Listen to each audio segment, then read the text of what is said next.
Praise the Lord. I am Amruta Joseph Sequeira. I am so happy to be with you.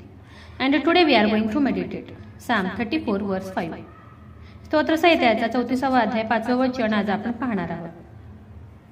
ज्यांनी त्याच्याकडे पाहिले ते प्रकाश पावले, त्यांची मुखे लज्जेने कदापि काळवणार नाही. हालेलुया.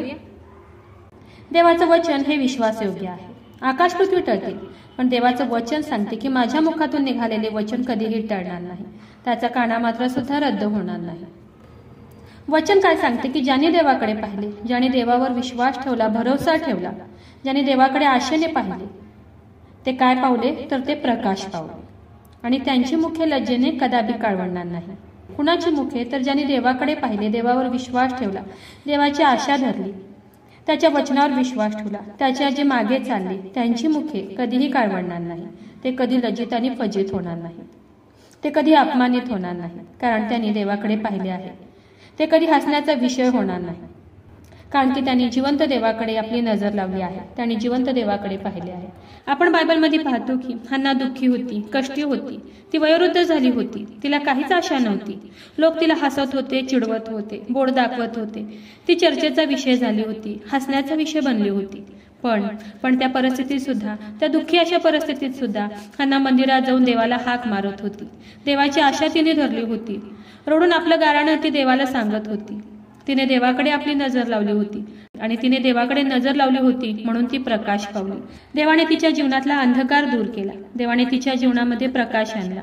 तिचं दुःखी जीवन देवाने बदलून टाकलं. देवाने तिला लज्जित फजित होऊ दिलं नाही. देवाने तिचं मुख काळवंडू दिलं नाही, तर देवाने तिला त्या वृद्धपणात बाळ देऊन उंच केलं, आशीर्वादित केलं.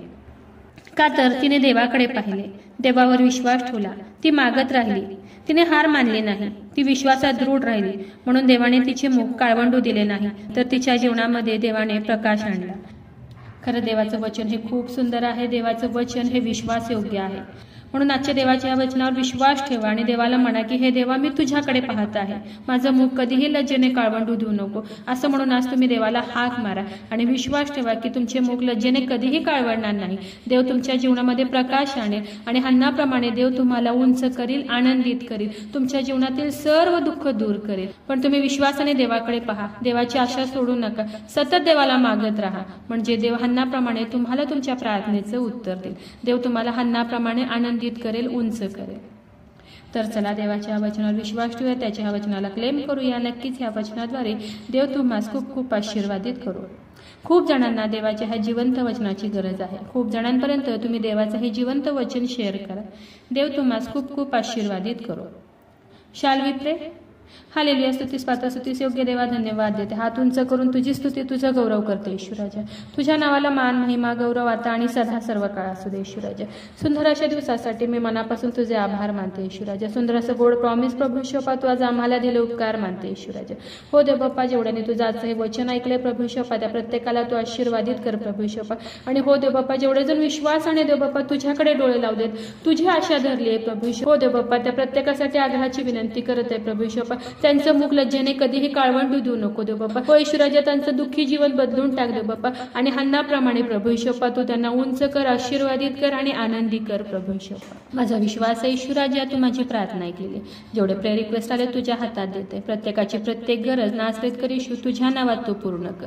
आग्रहाची विनंती करत आहे प्रभू ईश्वपा. जेवढे लोक आजारी आहेत, त्रासात आहेत, संकटात आहेत, हॉस्पिटलमध्ये आहेत प्रभू ईश्वपा, त्या प्रत्येकासाठी विनंती करत आहे. तुझं स्वर्गीय सामर्थ्य तू त्यांच्याकडे पाठवून दे प्रभू ईश्वपा, आणि तू त्यांना स्पर्श कर आणि बरं कर प्रभू ईश्वपा. आग्रहाची विनंती करत आहे प्रभू ईश्वपा. जेवढ्याने तुझं आजचे वचन ऐकलं, तुझ्या वचनावर विश्वास ठेवला, या प्रार्थनेमध्ये तुझ्या चरणाजवळ आले, तुझ्या वचनाला क्लेम करत आहेत प्रभू ईश्वपा, त्या प्रत्येकासाठी विनंती करत आहे. त्यांच्या शरीरामध्ये असलेल्या सर्व रोगांना मी नासरेत कर येशू ख्रिस्ताच्या नावात आज्ञा करत आहे, कमांड करत आहे. शरीरातील सर्व आजार, दुखणं, व्याधी, रोग प्रभू येशूच्या नावात आज निघून जाऊ दे. नासरेत कर येशूच्या नावात आज सर्व रोग, आजार, दुखणं, व्याधी निघून जाऊ दे. हो ईश्वराजा, तू त्यांना स्पर्श कर आणि बरं कर प्रभू ईश्वपा. माझा विश्वास आहे ईश्वराजा, तू माझी प्रार्थना ऐकलेली. आय प्रे in the mighty name of Jesus. Amen.